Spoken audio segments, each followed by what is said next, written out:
ఈ times of ఇండియాలో. HC halls 4% ముస్లిం quota 2008లో ఇది. ఏపీ హైకోర్టులో ఇది జరిగింది. దీంట్లో ఒక ధర్మాసనం ఉంది, ఆ ధర్మాసనంలో వీళ్ళందరూ ఉన్నారు. అంటే బీసీల రిజర్వేషన్ విషయం, బీసీలకు మంచి జరుగుతుంది అనేటువంటి మాటను ముఖ్యమంత్రి గారు చెప్తా ఉన్నారు కదా, అందుకోసం అని చెప్పి ఇక్కడ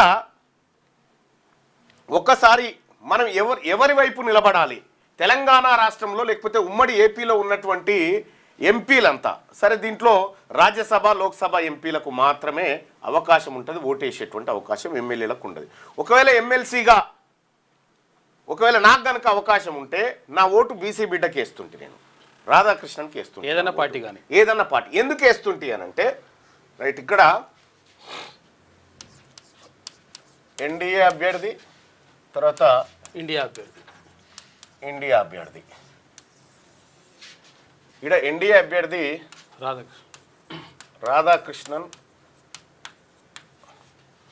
ఇక్కడ బి సుదర్శన్ రెడ్డి.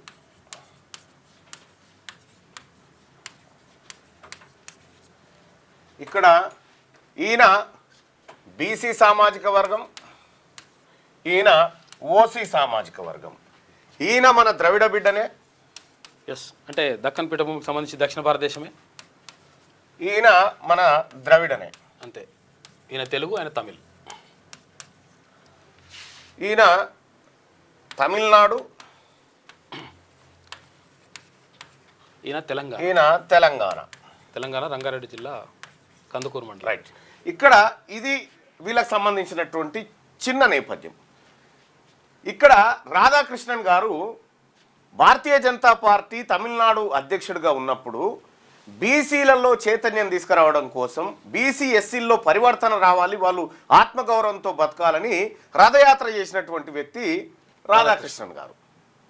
ఎంపీగా వ్యవసాయ కుటుంబం తనది, బీసీ సామాజిక వర్గం, 2 సార్లు ఎంపీగా కోయంబత్తూరు నుంచి గెలిచినటువంటి వ్యక్తి ఈయన సుదర్శన్ రెడ్డి గారు ముస్లింలకు 4% రిజర్వేషన్ ఇవ్వకూడదు, బీసీలకు రిజర్వేషన్ ఇవ్వాలంటే లెక్కలు ఉండాలి, సర్వేలు ఉండాలని చెప్పి చాలా కొర్రీలు పెట్టినటువంటి వ్యక్తి. కొలీజియంగా ఉన్నప్పుడు బీసీ బిడ్డలకు కూడా పెద్దగా అవకాశాలు ఇచ్చిన దాఖలాలు లేవు.